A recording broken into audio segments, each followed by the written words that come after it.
তেলিয়ামুড়া চাকমাঘাট এলাকায় ঘটে যাওয়া মর্মান্তিক সড়ক দুর্ঘটনায় প্রাণ হারালো কাঞ্চনপুরের দশদা এলাকার লরি চালক মিহিরলাল দেবনাথের পরিবারের পাশে দাঁড়ালেন তেলিয়ামুড়ার বিধায়িকা তথা রাজ্য বিধানসভার মুখ্য সচেতক কল্যাণী সাহা রায়।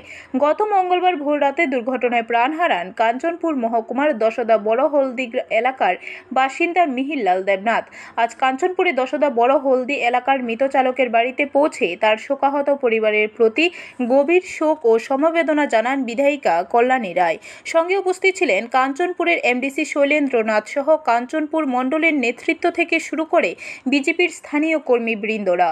শোকস্তব্ধ বাবা মাখনলাল দেবনাথ ও মা চিনোরানী দেবনাথের সঙ্গে দেখা করে তাদের পাশে থাকার আশ্বাস দেন বিধায়িকা।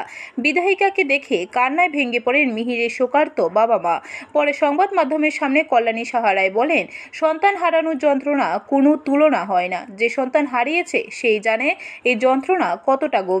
তিনি আরও বলেন, দুর্ঘটনার পর প্রশাসনিক গাফিলতির অভিযোগ ওঠে, যার জেরে বরখাস্ত করা হয়েছে তেলিয়ামুড়ার মহকুমা শাসক পরিমল মজুমদারকে এবং শোকজ নোটিশ পাঠানো হয়েছে খোয়াই জেলা জেলাশাসককে।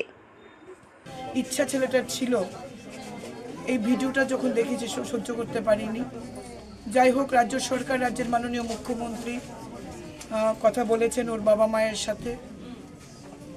সন্তানের কোনো ক্ষতিপূরণ হয় না, তারপরেও রাজ্য সরকার পরিবারের কথা চিন্তা করে 6 লক্ষ টাকা ঘোষণা করেছেন এবং প্রশাসনিক গাফিলতি রয়েছে কি না তার জন্য তদন্ত করার জন্য একটা কমিটি করে দিয়েছেন।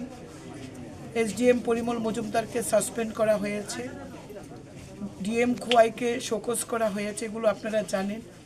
অর্থাৎ তৎক্ষণাৎ রাজ্য সরকারের পক্ষ থেকে যা যা পদক্ষেপ নেওয়ার সেটা নিয়েছেন।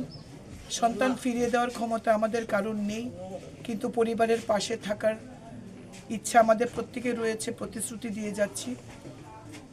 ব্যুরো রিপোর্ট, খবর ত্রিপুরা।